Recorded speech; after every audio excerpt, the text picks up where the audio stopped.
So what can you do as a footballer to recover faster so that you're not feeling as sore and fatigued for as long? Maybe you just want to do everything you can to recover as efficiently as possible as well, so that you can go out in your next training session and match and put on another high level of performance. So we're going to break down some of the theory behind this and some different options that you can utilize as well. Okay, so I've drawn a graph here, and the dashed line going across the graph, that's your base level of fitness. So that's your fitness level right now. So what happens, as you've probably heard me before in some other videos, when you're training, you're providing the body with a stimulus, you're stressing the body, and your fitness level is actually deteriorating when you're stressing the body. Okay, so that's that solid red line here. So you provide the stress, and then when you recover, that's when your fitness level starts to go back up, and hopefully your base level of fitness will return to a higher level. If you provided a smart stimulus here and enough stress and you've recovered well, then your fitness level can go back up to a higher level. Okay, so what we're really trying to focus on here is how can we make this line here as steep as possible going back up. So this is obviously the recovery stage here, okay, and something called super compensation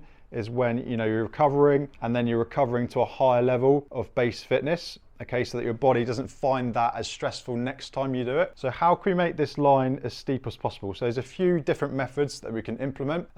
A couple of them you've probably heard of, a couple of them are really, really important, and then you can make it, I guess you can enhance the effects of it if you combine some things as well. So the first one is sleep, okay? If you do everything else but you don't sleep enough, you're really going to hinder your ability to recover. So it's no point if you're eating really well but you're not getting enough sleep. That's really going to prolong this recovery stage here, this recovery line. So the more sleep you can get, 7, 8, 9 hours a night. If you can't get that in one night, then add some naps in during the day. That's also a great way to do that as well. You'll find that top level pros sleep a lot, okay, because they understand the importance of that sleep to helping them recover and go out again and put on the same level of high performance, and also not picking up overuse injuries as well. So sleep is the first thing that needs to be in there to help make this line steeper. Second thing is nutrition. So smart nutrition, providing your body with what it needs when it needs it. So you can sleep well, but if you're not providing the nutrients, the body's not going to be able to adapt and progress and build stronger from this training stimulus you provided. Okay, so smart nutrition in there. So that's things like muscle glycogen,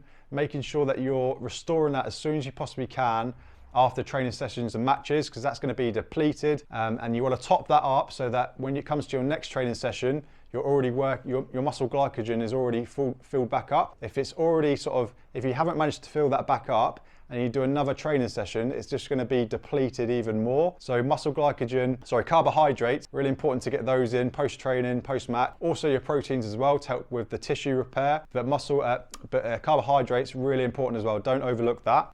Also hydration. So hydration is really important too. So what you can do is you can find out how much fluid you've lost if you weigh yourself before and after a match. So 1 kilogram of weight would be 1 litre of fluid. So if you're 1 kg lighter after your match, then you need to drink at least 1 litre of fluid, 1.5 ideally. So you're replacing what you've lost, and then you're also hydrating on top of that. So just some guidance there.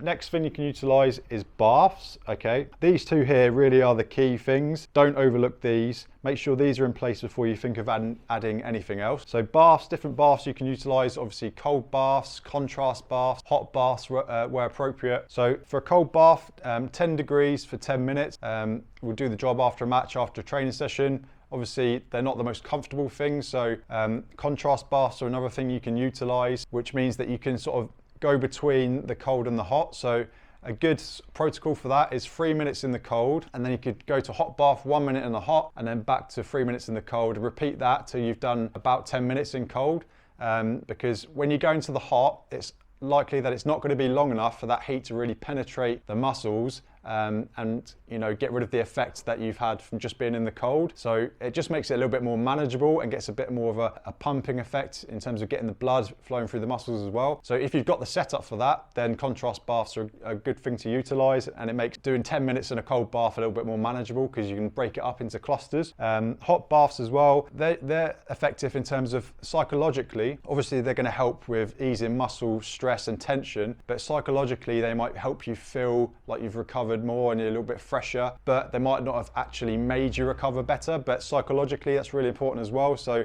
might be something sometimes if you're feeling really stiff and you just want to get in a hot bath, mentally that might help you feel fresher as well for your next training session. So we've covered baths, recovery training. So again, utilizing all these things together is going to give this the best possible chance of being as steep as possible. So light impact stuff the following day after a match. So jumping on a bike or in the pool, just doing some very light, low impact movements just to get the blood flowing back through.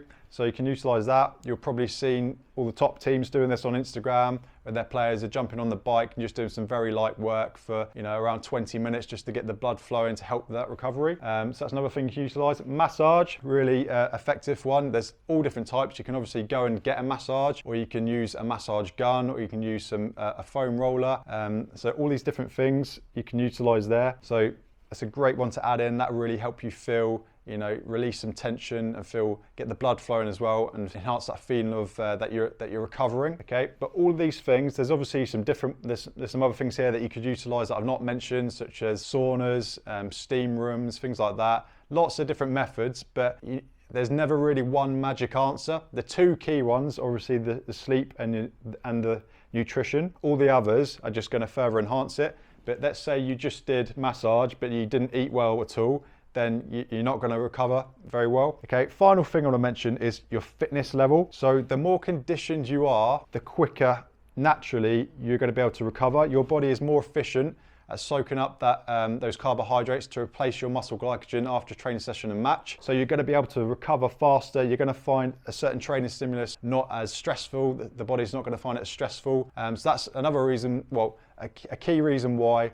following condition plan is really important, because you're going to increase your fitness levels, and that alone is going to help you be able to recover faster, because your body's just going to become more efficient at recovering. Okay, so what you might, if this is a pro player and we provide this stress here and it gets the stress down to this level, for a player who's not as fit as them and they do the same session, obviously that might provide a level of stress that takes them down here. And then if they can't recover as efficiently as a top pro player anyway, then obviously this line is just going to be prolonged as well. So things that are going to prolong that, not doing all of these things, but also things like drinking alcohol, that's going to prolong the recovery process as well.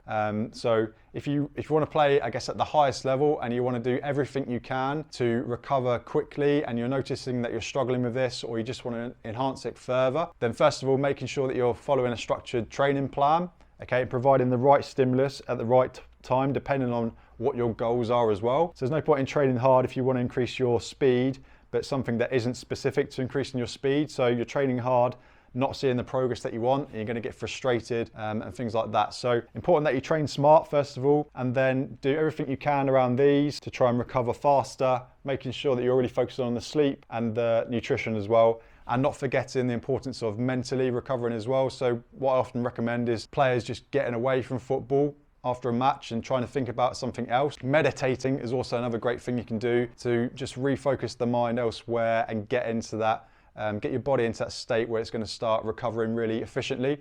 So hope these tips helped. Any questions on them, just pop them below and I'd be very happy to get back to you.